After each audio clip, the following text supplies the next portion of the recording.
We started our journey from Dubai, and it took us around 6 hours to reach Copenhagen.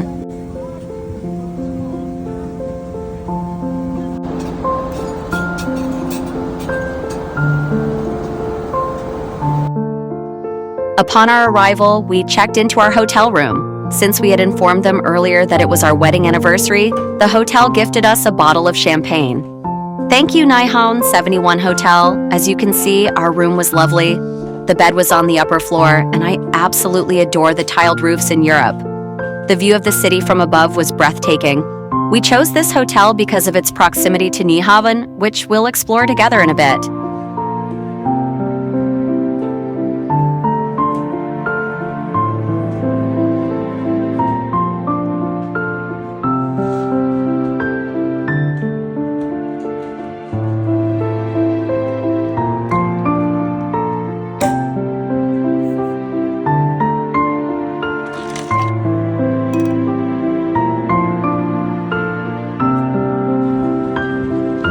Due to the local elections, the entire city was filled with campaign ads, which slightly affected the city's appearance.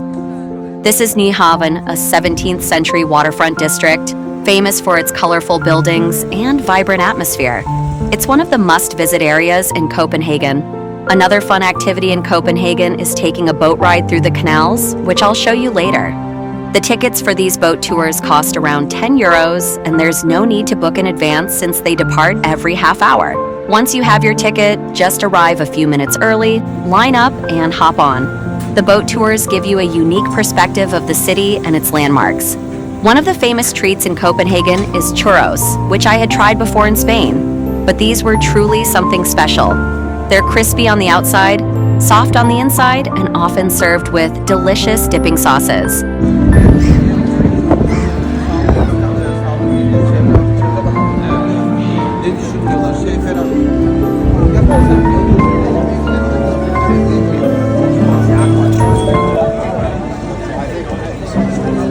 Street musicians in Nyhavn really enhance the atmosphere, making the experience even more enjoyable.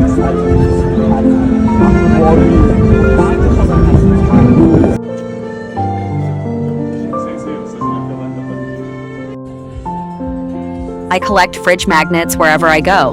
Remind me to show you my collection later. It's quite charming. Each magnet is a little piece of memory from my travels.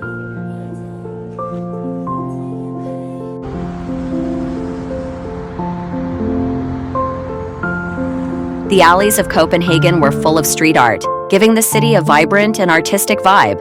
This was the day we visited the Christiania area. Unfortunately, I don't have much footage since filming is prohibited there. Christiania is a self-governed neighborhood known for its unique bohemian lifestyle and alternative community. It's a place where creativity and free spirit thrive. Later, we went to Vesterbro, where there's a lake called Sortedam Lake. This serene spot is perfect for a leisurely walk or a peaceful boat ride.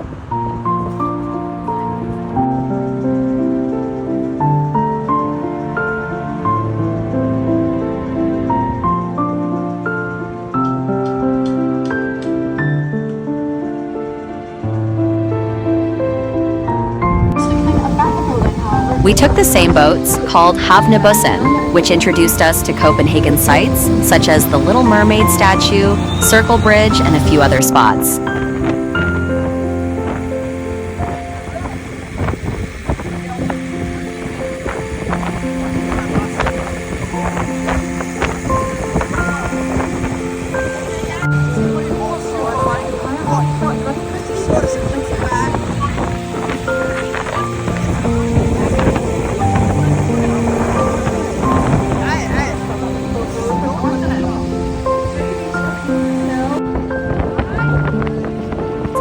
Here's the Little Mermaid, one of Copenhagen's most iconic landmarks. The statue, inspired by Hans Christian Andersen's fairy tale, sits on a rock by the waterside and has become a symbol of the city.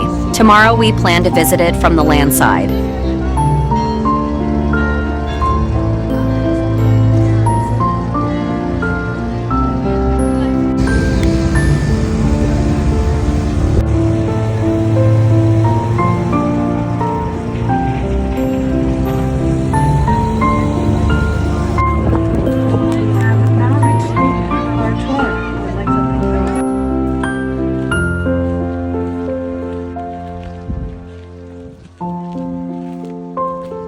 Here's the Rosenborg Castle Gardens, a beautiful park surrounding Rosenborg Castle.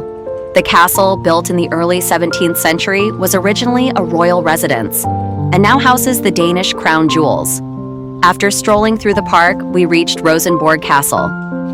This historical castle is one of Copenhagen's must-see attractions, and the entrance fee is around 15 euros.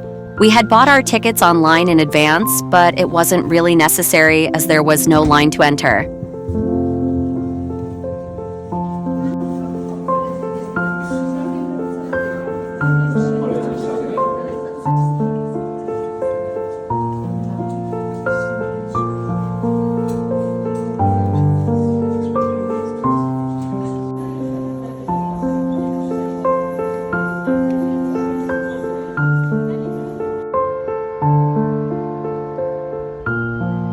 After Rosenborg, we visited Christiansborg Palace, another significant historical site in Copenhagen. The palace, which serves as the seat of the Danish parliament, also houses the Supreme Court and the Prime Minister's office.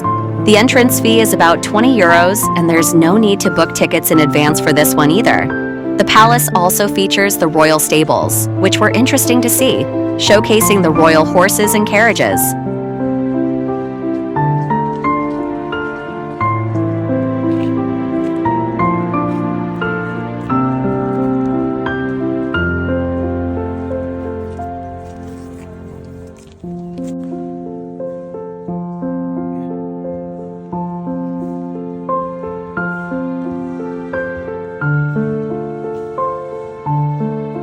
After that, we visited the royal kitchen, where meals for royal banquets were prepared.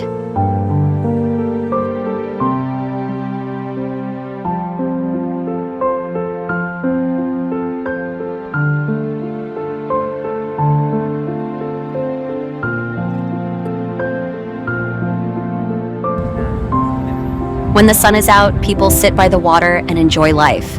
It's a common sight to see locals and tourists alike relaxing by the canals, soaking up the sun and savoring the laid-back vibe of the city. Next, we headed to the Little Mermaid statue. The path and surrounding area were beautiful, especially the Gefion fountain, a large and impressive fountain depicting the Norse goddess Gefion driving 4 oxen. The fountain and its surroundings are among the highlights of this route, offering a picturesque view of the harbor. We then visited the National Museum of Denmark, which showcases the history and culture of Denmark from prehistoric times to the present day. The museum is extensive, with fascinating exhibits that range from Viking artifacts to royal collections. I truly fell in love with the doll houses in this museum. They were so intricate and detailed, capturing life in miniature. It's 10 p.m. here and it's still light out, which was really surprising to me. Because of this, people stay out on the streets as long as it's bright, and this really adds to the city's atmosphere. The long daylight hours give the city a lively, energetic feel well into the night.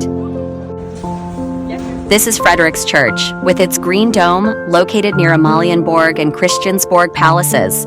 It's also known as the Marble Church and is famous for its grandeur and beautiful design.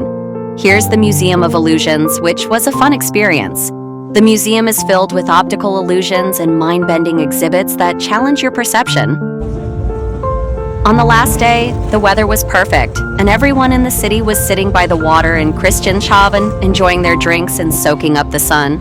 Christianshavn is a charming neighborhood, known for its canals and colorful houses. We joined the locals in this delightful tradition, savoring the peaceful and sunny afternoon. Until the next vlog, goodbye.